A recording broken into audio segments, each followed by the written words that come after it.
Hey, what's up, everybody? It's me, Disbearity here, and I'm here to give you 5 turn-based strategy games that I believe will get you into the turn-based strategy genre. So, before we begin, if you guys haven't already, definitely consider subscribing to the channel, and let's go ahead and jump on through. First game I want to talk about is XCOM 2 War of the Chosen. XCOM 2 was created by Firaxis Games, just like their predecessor, and also published by Take-Two Interactive. XCOM 2 War of the Chosen was a massive expansion pack that came out for the original XCOM 2. And honestly, no one wasn't even expecting a expansion pack to like really come out for XCOM 2. I mean, they came out with DLC, but not something as of this massive. People just thought they were just moving on towards to the next, project. Now, this game here incorporates the best of the original XCOM Enemy Unknown with new features and quality life fixes. XCOM 2 is a turn based tactics game where you command 4 to 5 soldiers with various backgrounds, or you can customize those backgrounds to help take back the Earth through guerrilla warfare to free the Earth from their alien captives. So the story of XCOM 2 actually takes the ending where the aliens won the war within the first game, and so now that Earth is under alien rule, and of course you have to fight your way through guerrilla tactics and guerrilla warfare through the XCOM or through the defunct XCOM program in order to help take back the Earth from the enemy leaders, which are called the avatars. So, in my personal opinion, I mean, XCOM 2 is an amazing game that I believe that anybody should be able to jump in and have fun at it. This game took me at least 300 hours to beat, mostly because I kept trying to restart the story whenever my best soldiers would die, and I was just like, okay, I can't accept that, so I'm gonna have to restart the story to do it better, I guess you could say, right? And so then eventually I got down to it and I started to actually win the campaign, started doing better, and I finally beat the game. And so there is a time where it does take multiple tries in order to get used to the game and also get used to the mechanics. But once you do though, the game is freakishly amazing. The game as well has multiple customization options for your soldiers. They can be basically like a Templar, they can be snipers, they can be psionics who can disrupt enemy movements. There's lots of customization that you can just give them to make the battle easier within the campaign. The game starts out really easy in terms of enemies, but then later, gradually, it starts to get a little bit harder with new enemies coming out. So you have to change up your tactics. So just make sure to like really watch out what you do, and the game should be just fairly pretty easy. And also, the RNG with the shooting, it's kind of lame, but hey, I still have fun with it, and I think that you guys will definitely too. So definitely pick the game up and have some fun with it, y'all. Now, the next game on this list was heavily inspired by the Fire Emblem series. This game was developed by Ocean Drive Studios. The name of the game is called Lost Eidolons, or Eidolons, however you want to say it. So the game setting is that it's a high fantasy setting where the game takes place in a country where they're going through a civil war. So remember how I said that this game is very similar to the Fire Emblem series. Now there is one main character that you are required to play as, and his name is Eden. Eden, he's the main guy, the main badass, main leader, the main head honcho himself. Now, there are other various characters that you can recruit to join your cause. There are also lots of classes within the game too that your characters can go about. They can become archers, an assassin, a Templar, a priest, a wizard, in order to do damage to your enemies. Now, as such, this is a tactics game in which you do play on a grid-based battlefield, and you do make your choices. So you have to make the right choices because if you don't make the right choices, you can make a mistake, and that could injure campaign. But the cool thing about this game is that it does add in a redo button, so that redo button does come into play in case you ever mess up within your gameplay. Because in my experience, I use it a lot, and it's very helpful.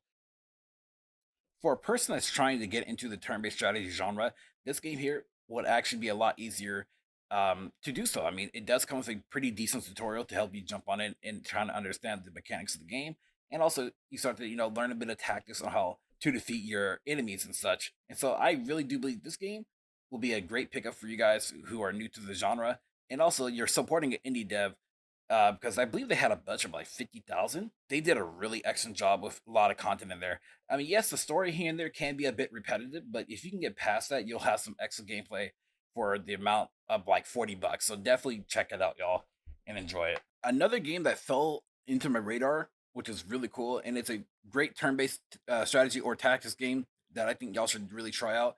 Songs of Conquest. Now, this game is a early access title that is currently being developed by the developer Lava Potion. So meaning that it's still being actively developed, but I believe that if you guys were to pick this up and play it, you all will fall in love with it like I did. So I never played the original Heroes of Might and Magic, but Songs of Conquest is being inspired by Heroes of Might and Magic. I think three for the most part. The gameplay elements are pretty cool. So whenever you play the campaign, you're basically on this kind of board game where you have a certain amount of move points and you move your soldier to wherever you want your soldier to move to. And you can raise armies in order to capture settlements, take out neutral buildings, and ultimately destroy your enemies. From a campaign perspective, there's three that you can choose from, each with their own uniqueness and also types of armies. So if you're a person who really enjoys like high fantasy settings, definitely check it out. Honestly, I feel like the Songs of Conquest will be the right game for you, especially like the whole tactics of the battling and stuff. It's really not that hard at all. It's pretty self-explanatory, and I feel like that once you learn the mechanics, the game will get easier as time progresses. So definitely consider putting this game on your wish list or watch list or however you want to do it. But definitely check it out for sure. As I enter into the second to the last game on this list, this game was created by Slapshot Games. The game I'm speaking about, which is called Phoenix Point. So, give you a little small description here. This game was created by one of the original developers of the XCOM series. This game did get some flack because the way how they did things in the early days of it releasing, basically they slapped their customers in the face and took the Epic Games money because this game was originally supposed to be released through Kickstarter, but because they took the Epic Games money because it was such a large sum amount, they basically said "f you" to the customers and ran with the money. And yeah, I mean, yes, it supported the development of the game, but they didn't have to do it like that. But that's all I'm gonna say on that here. Released first on Epic Games for the first year, and then after the whole exclusivity deal was up, they poured this game to Steam. That's when I picked up the game. So the game in and of itself isn't bad. It really isn't that bad. It takes a little bit from the XCOM series in terms of gameplay. It's very similar, but there's major differences between XCOM and also Phoenix Point, of course.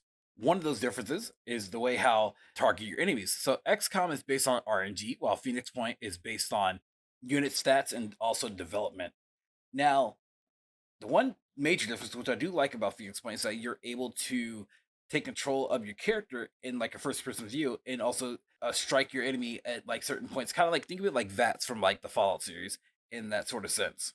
So now that you got a little sense of the gameplay here, the story is pretty simple, but it's actually pretty effective gameplay. Now, instead of aliens attacking the planet, it is now this Pandora virus, or something, or someone created a Pandora virus, which basically is an airborne virus that will, I guess, do things to your mind, and also for some apparent reason was shipping people, or people were leading to the ocean, and eventually these people were transforming into these creatures that are called Pandorans. And so now you are a group called Phoenix Point that's similar to XCOM, where you are funded by the governments in order to help stop this threat from spreading throughout the world, or the remaining parts of the world. That aspect is actually pretty cool and pretty unique, that you're not fighting just aliens, but you're fighting just oceanic creatures, which has been pretty cool. So as a tactics game, I mean, you get to fully customize all your characters, of course. You get to give them, different helmets, different armor to wear, and also different weapons to use. So you can have a sniper class, you can have a kind of like a juggernaut class. You can also, I guess, you can mutilate your body into cybernetics and get cybernetic enhanced legs or arms, or even like a body chest, which is pretty cool, indeed. Honestly, at least my personal opinion. So if you're literally looking to scratch that tactics itch or that XCOM itch, this is the right game for you. I mean, it's not a bad game. It's one of those games that you just don't doubt. Just play it for yourself and enjoy it. Especially if you find it on a pretty steep or good sale, you'll like it. Honestly. Okay, so the final game on this list is something that can be definitely be played with friends, and you guys will just have a really fun time while doing so. This game is called For the King, which is developed by Iron Oak Games. This game takes what you know of D&D and pushes it into its own direction. So where it's you and three friends that go on into this RNG world that follows a certain story, correct? And once you follow this story, you're able to choose from multiple classes and also unlock multiple classes in order for you and your friends to get together. And what do you know? You fight for what? The king. And so the game is great because, like I said, with the multiple classes, you can become a hunter, a barbarian, astromancer. There's even a hobo class actually, which is freaking hilarious. And so you can customize the character however you want, but it's always best to go with the stats that's really just best for your character. And so this is the game that me and my friends every once in a while go back to and just have a ball while playing. I mean, such a great game.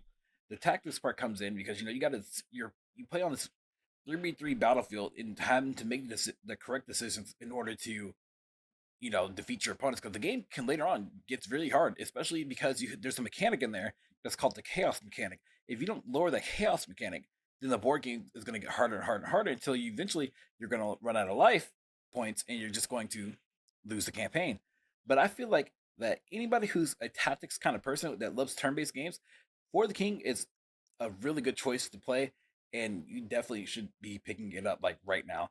And what's even cool is that the sequel is announced as well, so it's even more of a time to get into it and enjoy yourself.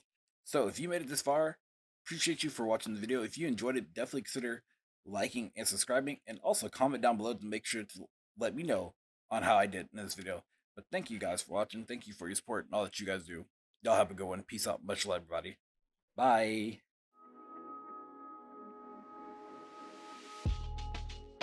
If you guys enjoyed this video, please leave a like and also hit the bell notification down below. Thanks for watching.